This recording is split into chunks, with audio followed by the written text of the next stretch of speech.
Halo guys, di sini kami dari kelompok 3 yang beranggotakan Fortino Edward Purnomo dengan NIM 083, Bagus Anggoro 007, Jonathan Ferdias 228, Muhammad Wahyu 221, Dewi Nur 317, Novel Angelin 229. Di sini kami akan mempresentasikan tentang materi dari matkul manajemen strategi.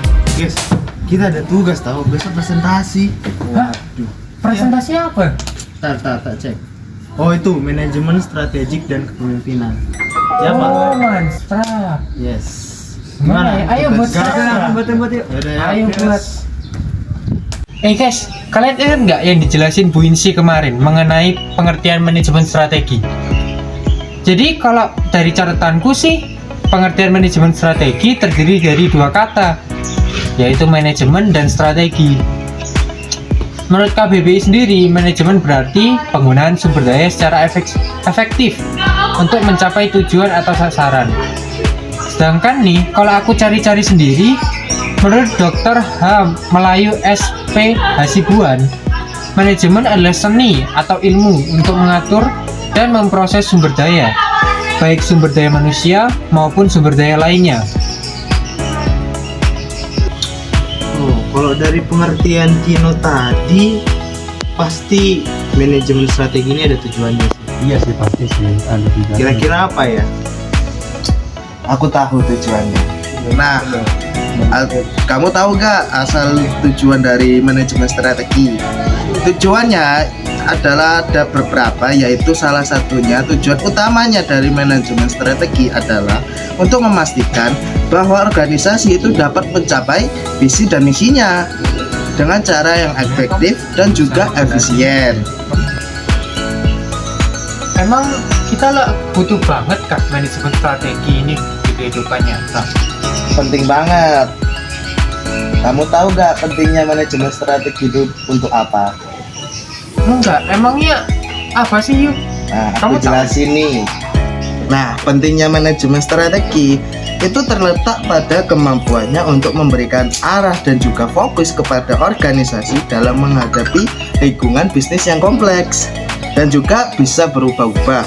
Dalam dunia bisnis saat ini, di mana inovasi itu berjalan dengan cepat dan juga persaingan semakin ketat, perusahaan dan juga organisasi itu perlu memiliki manajemen yang berpusat kepada strategisnya. Manajemen strategis juga memungkinkan perusahaan untuk melakukan analisis resiko secara proaktif dan juga merespon perubahan pasar dengan cepat. Dengan demikian, manajemen strategi bukan hanya sekedar alat perencanaan, ia juga merupakan fondasi bagi keberlanjutan dan juga pertumbuhan jangka panjang bagi suatu organisasi dan juga perusahaan. Nah, jika tadi diketahui bahwa pentingnya manajemen strategi, mungkin implementasinya seperti apa? Maka di sini saya akan menjelaskan proses dari manajemen strategi. Proses ini adalah rangkaian langkah sistematis yang digunakan oleh organisasi untuk merumuskan, mengimplementasikan, dan mengevaluasi strategi. Gunanya apa sih? Itu untuk mencapai tujuan jangka panjang ini. Proses ini membantu organisasi dalam menghadapi lingkungan bisnis, meningkatkan daya saing, dan mencapai keunggulan kompetitif.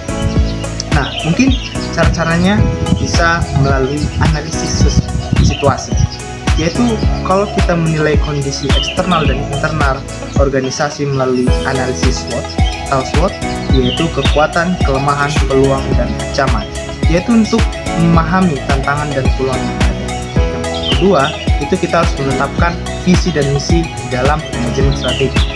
Yang ketiga, itu penetapan tujuan dan sasaran, itu menentukan tujuan spesifik dan terukur yang harus dicapai untuk mendukung visi dan misi organisasi tersebut. Yang terakhir adalah formula strategi, yaitu menyusun strategi yang tepat untuk mencapai tujuan, meliputi pemilihan strategi tingkat perusahaan, unit bisnis, dan fungsional. Nah, selanjutnya mungkin kita melakukan implementasinya, yaitu mewujudkan strategi melalui pengalokasian sumber daya, pengaturan struktur organisasi, dan pembuatan kebijakan yang mendukung pelaksanaan strategi. Setelah semuanya diimplementasikan, maka kita melakukan yang namanya evaluasi, mengevaluasi hasil strategi tersebut. Rek, kira-kira kalian nggak penasaran nggak sama sejarah manajemen strategi? Hah? Sejarah? Emang ada awalnya gitu perkembangannya? Pastinya ada sih. Dari yang udah aku cari-cari, pastinya ada banget sih pasti. Dari yang sudah aku cari, itu ada beberapa perkembangan manajemen strategi, yaitu pada tahun 1932 yang teorinya itu Lead Cooperation Theory dari Aldober dan Getmatmat yang menekankan bahwa pentingnya pengawasan agar manajemen perusahaan bersifat bertindak sesuai dengan kepentingan pemegang saham. Selanjutnya pada tahun 1165 yaitu ada teori corporate strategy yang dikembangkan oleh Igor Alsop, yaitu manajemen strategi yang menekankan assometrik untuk strategi pertumbuhan melalui perkembangan pasar, produk, atau diverifikasi. Selanjutnya pada tahun 2000 itu memunculkan teori innovation strategy yang dikembangkan oleh Gerd Hartmann yang menekankan bahwa pentingnya inovasi dalam menghadapi persaingan dan perubahan yang sangat cepat. Selanjutnya pada tahun 2010 ada teori business model generation yang dikembangkan oleh Alex dan Jos Springer, yaitu manajemen strategi yang menekankan bahwa memperkenalkan bisnis model kanvas yang terdiri dari 9 elemen untuk mendistribusikan model bisnis. Jadi ada perkembangan terbaru nih dari manajemen strategi, yaitu Blue Ocean Strategy yang mendorong perusahaan. Stop.